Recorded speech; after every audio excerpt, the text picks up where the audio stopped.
I became fluent in Italian, and here is my best advice about how you can actually learn a new language. Hi, my name is Shea, and I currently live in Bologna, Italy. In today's video, I'll be sharing a weekly study plan that works to help you learn a new language as well as some helpful resources. So before we get into the weekly study plan, I want to explain a little bit about how I plan out my study activities, things that I like to do now that I've been studying Italian for years now. First off, I like to do a combo of different study activities every day, but maybe you prefer to just focus on one area every single day. So maybe one day you just focus on reading, another day writing, another day listening comprehension, however you prefer to study.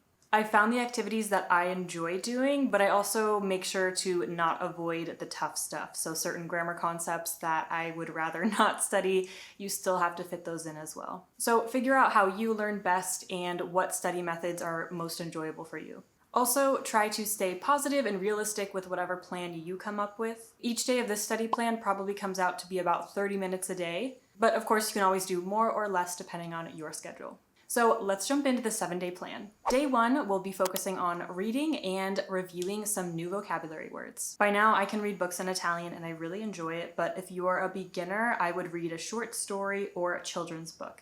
And the way I found books like these, I just searched children's stories, whatever language that you're learning, free PDF, or some variation of that to find free stories. And if you can read novels in your foreign language, I recommend reading books that actually have been translated from your native language. So for me, I find books that are originally in English but translated to Italian because they seem to be a bit easier to read. At least in my experience. I personally really enjoy reading. I read a lot. So for me, it's something that I like to do almost every morning. When I first wake up, I just like to read a little bit because it's just part of my routine anyways. Find a time that you like reading in the morning or at night, whenever you prefer to kind of fit that in. It could be a daily activity. Then afterwards, let's focus on vocabulary. So I personally have created an ongoing Quizlet vocabulary list, but you can use whatever flashcard program you enjoy or physical flashcards. I take note of words that I come across while I'm reading and add those to my flashcard set. Then I try to review those words frequently. So the next day or the next time I read, I go back to that flashcard set and review those words before I continue reading and adding new words to the set.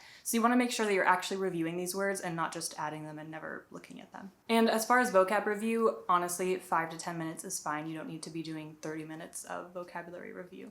Day 2, we are already moving into a speaking practice. Speaking is the hardest and scariest of all the activities to do, of course, but if you're learning a language, you probably want to learn it so you can communicate with other people. And once I started speaking more and adding speaking into my language learning routine, I noticed a huge improvement much faster. Here are a few ways you can get speaking practice. I have ideas that require another person or also just speaking on your own. So hopefully one of these ideas works for you. First, you can record yourself speaking. So this is great for someone who isn't quite ready to speak with someone else or practice with someone else, because I understand I was really scared at the beginning and still sometimes am to talk to native speakers. So basically what you can do is think of a story to tell, share an experience, talk about yourself, or even just look up a random question generator online and answer whatever question it gives you. Try to speak for at least 5 minutes. Also make sure that you record yourself talking about this topic. So that could be a video if you have a camera, or just your webcam on your computer, or just audio if you prefer not to do a video of yourself. You can just use a voice recorder on your phone or your laptop. And don't worry about making mistakes. If you don't know a word, just say it in English as you're speaking or whatever your native language is and make a note to come back to it. Don't worry about grammar or making mistakes. Like, really just try to say whatever comes to mind first and just keep speaking and speaking until your 5-minute timer is up. Then when you're done, go back and rewatch the video and correct yourself. Obviously, there might be some places where you didn't realize you made a mistake. So if you can use a program that can generate a transcript of your video, that's perfect, because then you can use a translator to see what you said and reverse translate it so you can see what you meant to say and then see the correct translation of that, if that makes sense. Or if you have a friend that you could send it to, a study buddy, something like that, you could always send it to them and just have them listen to it and correct you where you made mistakes or explain certain things to you. Maybe there was a better way to communicate what you were trying to say. So it's really good if you have someone else that's a native speaker that can actually correct you, but if not, there's also ways to work around it. And speaking of chatting with native speakers, you could also use a free app like Tandem to connect with native speakers. That way you can just chat with people, or like I said, you can make friends. That way, when you do an exercise like this, you could send it to them and they can help correct you. Another option is to just talk to yourself. Just talk out loud to yourself. I do this all the time, and I used to do this a lot more when I first started learning Italian. And I just would talk to myself in the shower, when I was doing errands around the house, cleaning, when I was in my car by myself, just talking, telling stories. Don't worry about being correct, because obviously you don't know if you made any mistakes because you don't have anyone around to help you. This is more just practicing feeling the language, speaking, putting sentences together, because you probably don't get a lot of practice doing that. So don't worry so much if you've made a lot of mistakes. You really just need practice taking what you know in your head and saying it out loud. And finally, there are a lot of YouTube videos that can help you with speaking practice. There are a lot of YouTube accounts that create videos for typical speaking scenarios, like ordering at a restaurant. So they'll say something, give you a few seconds to respond, kind of like if you've ever watched Dora and she like waits for you to respond. It's kind of like that. So try to find multiple ways to practice speaking throughout the day. And again, try to shoot for 20 to 30 minutes at least. And if you can do more, even better. Moving on to day 3, I'd say this day is probably the most fun day because today we're focusing on watching TV series, movies, YouTube videos, whatever it is that interests you, you will be watching TV essentially. I started watching YouTube videos and Netflix series in Italian when I first started learning, and I barely understood anything, but it was fun, and I was like, oh, hopefully one day I'll actually understand what I'm watching. I do now, which is great.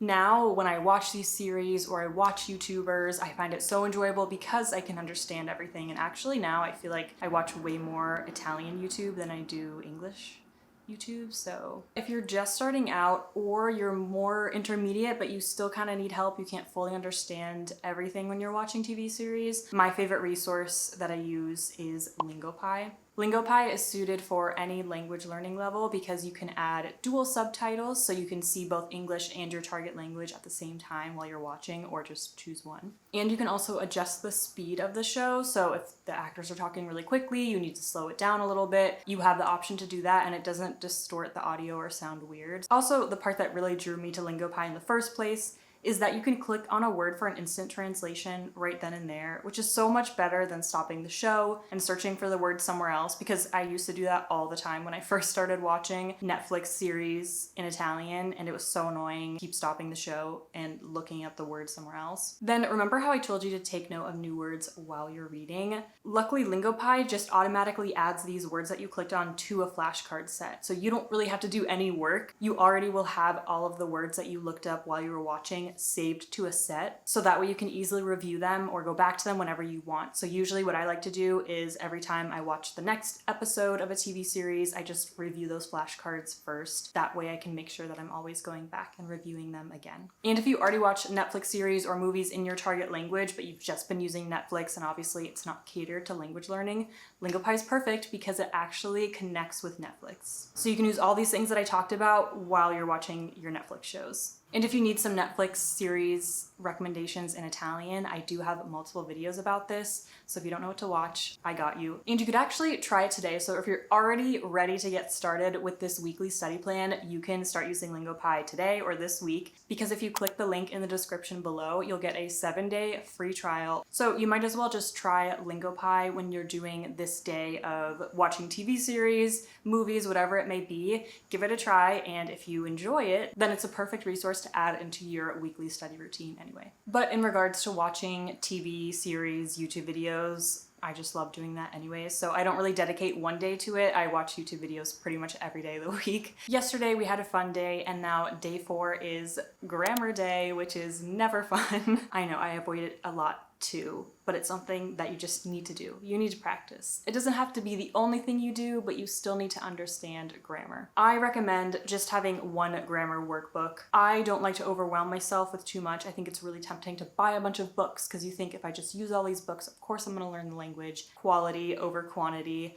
It's much better to have one book that works well for you. So right now I'm working through an advanced Italian grammar workbook. I'm actually almost done. Basically each day where I have a grammar session, I read through the explanation and then complete the exercises afterwards. And so this usually takes me about 30 to 45 minutes to read through the explanation and complete the exercises depending on how many exercises there are, and then check my work in the back. So I highly recommend if you get a grammar book that you should get a workbook that has exercises and of course an answer key in the back. Reading through explanations is important, but I think it's really beneficial to actually have a way to practice what you just learned and of course be able to grade your work. So just do your best to get locked into the zone, do your grammar exercises, and I promise we won't be doing too much other grammar in the rest of the study week, so just try to get it done today. Day 5, it's time to be creative. I like to choose at least one day of the week to do something that's more creative and fun with my studying. Here are some ideas if you don't know what to do. You could bake or cook a recipe in your target language if you enjoy cooking. You could write a short story or a short film script in your target language. Or if you like making videos or social media content, you could film a little day in your life vlog with a voiceover in your target language. You could follow a yoga class or a workout video in your target language, play a video game or a computer game, but change the language or join a server if possible, so that way you can chat with players who speak your target language. So just get creative with it. Try to pair language learning with a hobby that you already enjoy. That way today won't even feel like a study day. Day 6, we're almost through the study week. Today we're going to be combining activities. So we're going to do some listening comprehension as well as writing/speaking. So first, choose a media source in your target language. This could be a YouTube video, TV show, podcast, even a random commercial. And then watch it as many times as you need to be able to understand it, or most of it. Then write a summary of what the video, podcast, whatever talked about, your opinions on it, maybe some other thoughts about it, and set a goal for yourself. So do you want to write half a page, full page, whatever it may be? Or another option is to jot down a few bullet points of what you want to say and then just speak this part out loud. So depending on whether or not you want to get more writing practice or speaking practice, you can decide however you want to do this part of the activity. I would use Google Translate or some other program that can make a transcript of the video. If a transcription's not already available, sometimes on YouTube you already have access to a video transcript. You just want to make sure that you can translate the audio or the video, whatever it is, to make sure that you actually understood what was happening. Because maybe you thought you knew what was happening, but there's a part that actually something else happened because maybe you didn't fully understand.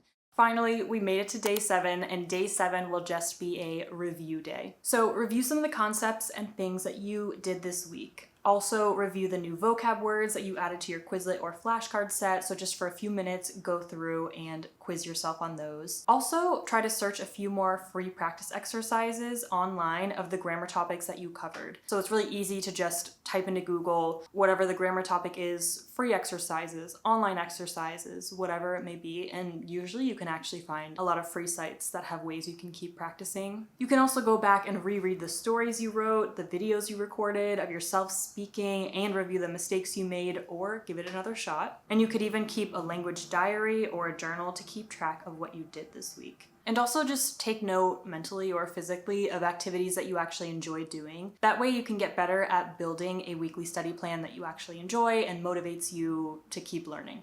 So hopefully this video helped you, and now you have a 1-week study plan that will help you get closer to fluency. Be sure to click the link in the description below for a free PDF of this study plan. That way you don't have to rewatch this whole video. I'll just have everything mapped out for the week. And don't forget to try out LingoPie at the link in the description for a 7-day free trial. Thanks so much for watching. Be sure to like and subscribe if you found this video helpful, and I will see you next time.